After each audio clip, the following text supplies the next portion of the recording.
Today, I want to talk to you about cloud supply chain attacks disrupting businesses in 2023. But before we go there, I want to take you back to Log4j. This was a piece of code that had a vulnerability that essentially impacted 44% of corporate networks globally, right? And the reason for that is because modern apps, especially cloud apps, have huge dependency on open source in their supply chain, right?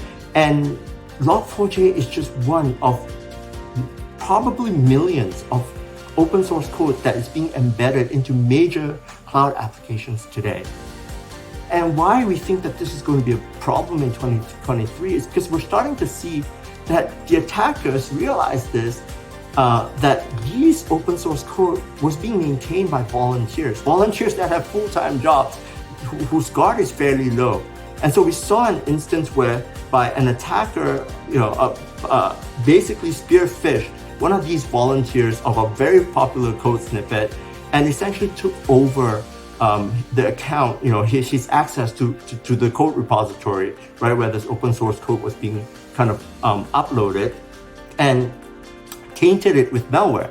And so that the applications, when they pull an update, right, of this code snippet, would now pull malware into their environment. And this is huge. And we're going to see more and more of this happening, which is why we're kind of raising the flag. But what do we do about it? I would recommend that we deploy a zero trust mindset to our CI/CD pipeline, essentially removing implicit trust from our entire cloud development lifecycle.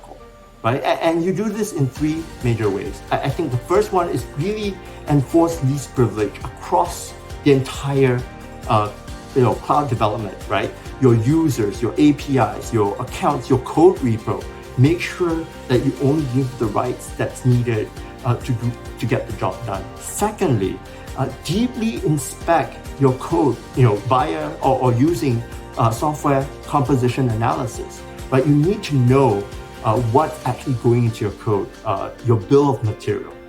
So the third one, is you have to continuously validate your entire cloud development lifecycle, right? From the coding to the deployment to the running of your code, because you need to continuously see whether there's anomalous behavior going on, throughout that application lifecycle.